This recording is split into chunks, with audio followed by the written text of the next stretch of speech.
যে কোনো মুহূর্তে বাংলাদেশের দখল নিতে পারে আমেরিকা। এই বক্তব্যটা আমার, এই ভিডিওটা যাওয়ার পরে অনেকেই আমাকে গালাগালি করবেন অনলাইনে আসার পরে, যে কত গালাগালি খাইতেছি প্রতিদিন আর কত খেয়েছি তার কোনো হিসাব নাই। কিন্তু আমরা যেটা বলি সেইটার, আমরা তো ভবিষ্যতের কথা বলি, একটু দেরিতে এটা বাস্তবায়িত যখন হয়। কিন্তু যারা এখন গালাগালি করে, উল্টাপাল্টা বলে, ভুল বুঝে, তাদেরকে কিন্তু আত্মসমালোচনা করতে দেখি না। তারা হলো গালি পাটি, গালি দিতেই থাকে। এখন বর্তমানে আমি ঘোষণা দিতেছি যে যে কোনো মুহূর্তে আমেরিকা বাংলাদেশটাকে দখলে নিতে পারে। আচ্ছা, যে কোনো মুহূর্তে দখলে নিতে পারে, এখনকার দখলে আছে বাংলাদেশ বলতে পারেন? এখন অলরেডি বাংলাদেশটা আমেরিকার দখলে আছে। শুধুমাত্র তাদের একটা সৈন্য ঘাঁটি বাকি আছে। সেই সৈন্যও কিন্তু আমরা কক্সবাজারে দেখছি কিছুদিন আগে, তারা আইসা মেজারমেন্ট করে গেছে। এবং তারা একটা খ্রিস্টান রাষ্ট্র, এই যে রাখাইনে বারবার কিছু অংশ নিয়ে, আর বাংলাদেশের কক্সবাজার এই অঞ্চলে কিছু অংশ নিয়ে সেখানে একটা খ্রিস্টান রাষ্ট্র করার জন্য দীর্ঘ বছর ধরে তাদের এই পরিকল্পনা, যেটা শেখ হাসিনা বারবার বলেছে। খালি শেখ হাসিনা বলছে তাই না, এই যে আমরা জানি। তাহলে এখন দেশটা যে কাদের হাতে, এখন দেশটা বলেন তো, দেশটা কে চালাইতেছে আপনারা বলেন তো? বলবো, আমি বলবো, শোনেন। বিশ্বের বিভিন্ন দেশে, যেমন ধরেন হামিদ কারজাই বসেছিল আফগানিস্তানে, দেখছিলেন না? এই যে ইরানে এর আগে পাহলভি সাহেবরে বসাইছিল তারা। এই যে ইরাকে এখন একজনকে বসাই রাখছে তারা। বাংলাদেশে এখন কারে বসাইছে? এই বাংলাদেশটা এখন কারা পরিচালনা করতেছে? আমি আপনাদের দেখাই। এই লোকটা কি দেখেন তো, এই ছবিটা দেখেন। এই লোকটা কি? ইনি বাংলাদেশের সংবিধান সহ অধ্যাপক আলী রিয়াজ, যে ওনাকে আমেরিকার থেকে আনা হয়েছে 5ই আগস্টের পরে। কে আনছে তাকে বলেন তো? কে? আপনারা জনগণ আনছেন? কে আনছে? সে কে? অনেক 40 বছর যাবৎ আমেরিকার নাগরিক। আমেরিকার নাগরিক মানে বুঝেন, ও আমাদের কেউ না, বাংলাদেশের কেউ না।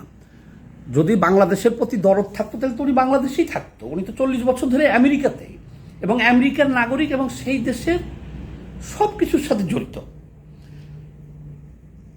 সেই ব্যক্তিকে বাংলাদেশের সকল প্রতিষ্ঠান সংস্কার হবে, আর মূল সংবিধান, যে সংবিধানের উপরে বাংলাদেশের স্বাধীনতা, সার্বভৌমত্ব, এমনকি বাংলাদেশটা পরিচালিত হবে। আপনি আমি যে ভাত খাবো, এটাও এই নিয়মের মধ্যে থাকবে, সংবিধানেই থাকবে। যে কে কি করতে পারবেন, কোন ধর্মের লোক কি করতে পারবে, সব এই সংবিধানে থাকবে। তাহলে এই সংবিধানটা তৈরি করতেছে আমেরিকান নাগরিক, নামমাত্রে তার জন্ম হলো বাংলাদেশে, এরকম লোককে দিছে আমরা আনছি। আচ্ছা, তাহলে উনি ছাড়া এই সংবিধান রক্ষার মতন লোক বাংলাদেশে নাই, বাংলাদেশে ছিল না। আমরা যা পারবো তাই লিখবো, আমাদের সংবিধান আমরা লিখবো এবং আমাদের মতো করে আমরা চালাবো। ওনার চাইতে অনেক ভালো ভালো বিশেষজ্ঞ, ব্যারিস্টার, আইনজ্ঞ এই বাংলাদেশে আছে। তাদেরকে সুযোগ দেওয়া হয় নাই, তাকে আনা হয়েছে। নির্বাচন কমিশন সংস্কারের দায়িত্ব দেওয়া হয়েছে বদিউল আলম মজুমদারকে, যে সুজন নামে তাদের যে একটা সংগঠন আছে সেটার সভাপতি। সে কে? আপনারা দেখেছেন যে তার বাড়িতে আওয়ামী লীগ, যুবলীগ হামলা করছিল আমেরিকান রাষ্ট্রদূত মর্জিনাকে। নাম মর্জিনা রেখে দিয়েছিল আওয়ামী লীগ। মার্জিয়া কাটকে হামলা করছিল কার বাড়িতে? বদিউল আলম মজুমদারের বাড়ি থেকে বের হইতে লেগে। অর্থাৎ বাংলাদেশে যে আমেরিকান রাষ্ট্রদূত থাকে, দিনের বেলা অফিস করে আর রাতের বেলা এই বদিউল আলম মজুমদারের বাড়িতে যে আড্ডা দেয়। তাহলে এই বদিউল আলম মজুমদারটা কে এখন চিনতে পারছেন? বাংলাদেশের এখন সেনাবাহিনী, নৌবাহিনী, পুলিশ বাহিনী, সব বাহিনীর, বিমান বাহিনীর মাথার উপরে চাপাই দেওয়া হয়েছে একজনের নিরাপত্তা উপদেষ্টা, সেনাবাহিনীরও উপরে সে, নৌবাহিনী বিমান বাহিনী প্রধানেরও উপরে সে পদবী। তার নাম হলো খলিল। সে কে? সেও দীর্ঘ বছর যাবৎ আমেরিকার নাগরিক। তাহলে এখন দেশটা কে চালাইতেছে? নিরাপত্তা উপদেষ্টা খলিল তাহলে আমেরিকার নাগরিক। আরও এই সরকারের যে আছে এখন, এইটিরে আমেরিকা দীর্ঘ বছর ধরে পালে। এদের প্রত্যেকের এনজিও আছে। এনজিওটা কি? ওই এনজিওতে কি তারা ওই বাংলাদেশের মানুষের কল্যাণের জন্য কিছু করে? ওই এনজিওগুলো এই সরকারে এখন যারা আছে, ছাত্র দুজন বাদ দিয়া বাকি সব যে এনজিওর লোক এনে ওখানে বসছে, এই এনজিওগুলো আমেরিকা চালাইতেছে বহুত বছর ধরে, বহুত বছর। তাহলে তারা আমেরিকার খায়, আমেরিকার পরে আমেরিকার চলে। তাহলে এখানে এই তত্ত্বাবধায়ক সরকারে বাংলাদেশের কে আছে বলেন? এই সরকারের দুজন ছাত্র ছাড়া। এখন এই দুজন ছাত্রকে আমরা বাংলাদেশি মনে করতেছি, কিন্তু ম্যাটিকুলাস ডিজাইনে যেভাবে ঘটনা ঘটছে আমরা তো সব জানি। এখন এই দুজনও কি এখন বাংলাদেশি আছে? তারপরও সাইনবোর্ড তো তারা বাংলাদেশি, আর বাকিগুলো সব সাইনবোর্ডই তো হলে আমেরিকান তারা। দুঃখের বিষয়। তাহলে এখন দেশটা কারা পরিচালনা করতেছে বলেন? আমাকে উত্তর দেন কথা।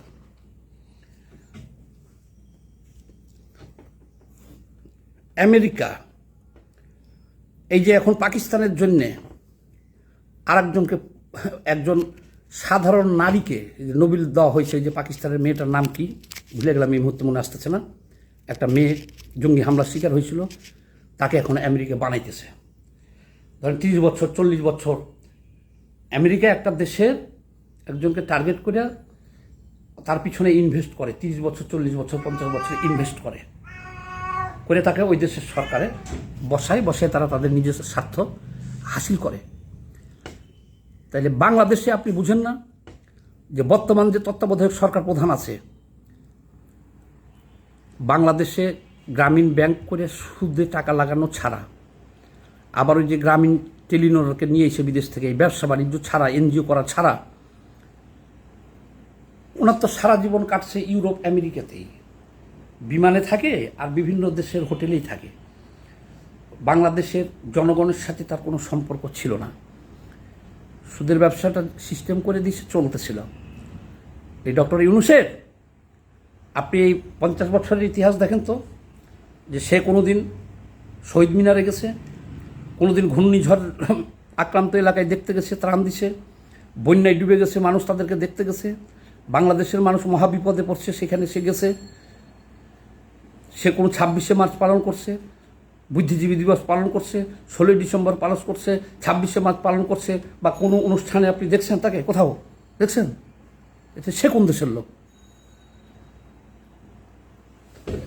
বাংলাদেশটা এখন, আমার এই বক্তব্যগুলো একটু হিসাব কিতাব করে দেখেন আপনারা, যে আপনারা যে ফাল পাচ্ছেন যে বাংলাদেশ, তাহলে বাংলাদেশটা এখন কাদের হাতে আছে বলেন তো আমারে? যে এই সরকারে আছে এটা বাংলাদেশের লোক, বেশিরভাগ নাগরিকতা আমেরিকার, আর বাকি যারা আছে এদেরকে আমেরিকা পালতেছে 50 বছর ধরে। আমরা দেখতেছি, নিজেই তো দেখতেছি, আমেরিকার টাকায় তারা এনজিও করে চলতেছে। তাইলে আমেরিকার তো একটা লক্ষ্য এবং উদ্দেশ্য আছে না?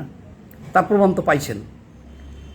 এরা যে আমেরিকার নাগরিক, এই প্রমাণটা আমরা কিভাবে পাইলাম? এই প্রমাণটা পাইলাম এই সরকার আসার পরে। দীর্ঘমেয়াদী সংস্কার হাতে নিছে, মূলা ঝুলাই দিছে।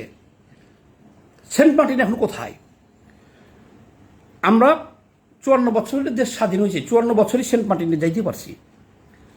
এই সরকার ক্ষমতায় আসার পরে সেন্ট মার্টিনে আপনারা বাংলাদেশের নাগরিকরা যাইতে পারেন? কেউ পারছেন? আমি তো এবার যাইতে চাইছিলাম, প্রায় প্রতিবারই যাই, যেতে পারি নাই। তাহলে সেন্ট মার্টিন দেখেন, একটা ইন্টারিম গভর্নমেন্ট যদি হয়, আমরা কয়েকদিনের জন্য আসছি, একটা নির্বাচন দিয়া, একটা গণতান্ত্রিক সরকারের হাতে ক্ষমতা দিয়ে আমরা চলে যাব, তাহলে এখানে ওনার সেন্ট মার্টিনের প্রশ্ন আসবে কেন? ওনার বন্দর লিজ দেওয়ার প্রশ্ন আসবে কেন? ওনার করিডোর দেওয়ার লিজ আসবে কেন? আমেরিকান সৈন্য কক্সবাজারে এসে ঘুরবে কেন? এগুলো কি ইন্টারিম গভর্নমেন্টের কাজ? 54 বছরে এই কাজগুলো কি বাংলাদেশের কোনো সরকার, ফ্যাসিস্ট সরকার হোক আর যে কোনো সরকারই হোক, এই কাজগুলো করছে তারা? 54 বছরে কাউকে বন্দর লিজ দিছে? সেন্ট মার্টিন দিছে? করিডোর দিছে? আমেরিকান সৈন্য দেখছেন 54 বছরে বাংলাদেশে? তাহলে ইন্টারিম গভর্নমেন্টের কাজ তো এগুলো না।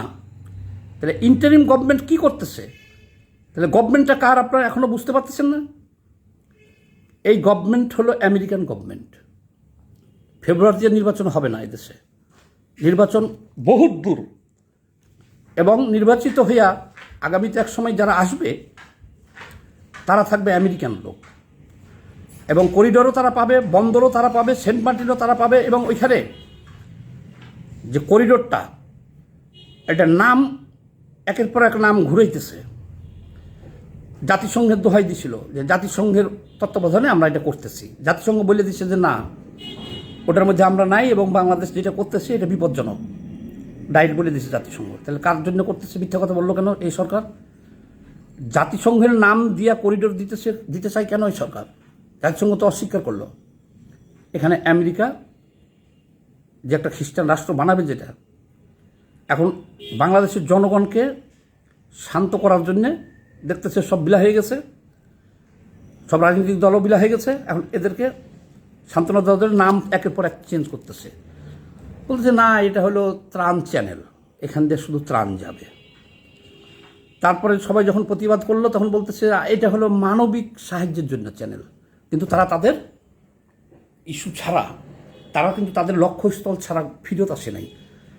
এই এত সমালোচনা, এই যে আমাদের বামপন্থীরা বন্দর করিডোরের বিরুদ্ধে 26-27 তারিখে এই মাসের লং মার্চ দিচ্ছে ঢাকা চট্টগ্রাম, ডক্টর ইউনূস নিজে প্রতিহত করব বলছে যারা এটার বিরোধিতা করবে। কিন্তু ওনাদের মুখ দিয়ে একবার বলতে শুনছেন যে বিএনপি চায় না, কোনো রাজনৈতিক দল চায় না, এটার বিরুদ্ধে লং মার্চ দিতেছে, সমাবেশ করতেছে? তাহলে বাবা আমরা ইন্টারিম গভর্নমেন্ট, আমাকে এগুলো দরকার নাই, যাও তোমরা কেউ কিছু হইচই করো না, আমরা এগুলো করবো না, আমরা নির্বাচন দিয়ে চলে যাব, তারপরে নির্বাচিত সরকার যা করে করবে, বলছে তারা। এত সহজ না। কেন? যারা এই চেয়ারগুলোতে তাদেরকে বসাইছে, তাদের চাওয়া পাওয়াগুলো পূরণ করতে হবে, না হলে পরিণতি হবে ভয়াবহ তাদের। কাজে বাংলাদেশের জনগণ কি বলল না বলল এটা শোনার সময় তাদের নাই। যেটা ডক্টর ইউনূস মুখ দিয়ে বের করছে সেগুলো সব কার্যকর হবে। বন্দর যাবে, সেন্ট মার্টিন যাবে, করিডোর হবে, সব হবে। শুধু হবে না নির্বাচন। হ্যাঁ হবে, এগুলো সব দেওয়ার পরে ওদের সময় সুযোগ মতো নির্বাচন হবে, এবং ওদের পুতুল লোকই আবার সরকারে আসবে। এই যে ছাত্ররা নেতৃত্ব দিয়া, ছাত্রদের মানলাম আমি, তারা নেতৃত্ব দিচ্ছে, আর যা জীবন্ত দিচ্ছে বাংলাদেশের সাধারণ মানুষ সব, ছাত্র, কৃষক, শ্রমিক, ঠেলা চালক, রিক্সা চালক ভাইয়েরা, বিভিন্ন রাজনৈতিক দলের কর্মীরা, এরা জীবন দিছে, রক্ত দিছে। এত বড় একটা বিপ্লব করে একটা সেটেল সরকারকে, একটা রেজিমকে, একটা ফ্যাসিস্ট সরকার, দানব সরকারকে বিতাড়িত করতে পারলো যারা, তারা দেশটা পরিচালনা করতে পারবো না? বলেন তাদের কে পরিচালনায় আছে? দেশ চলতেছে কার পরিচালনায়? ভিডিও বড় হয়ে গেছে, আর দীর্ঘায়িত করলাম না। সবাই বেশি বেশি এই ভিডিওটা শেয়ার দিবেন। সবাইকে বিপ্লবী সালাম।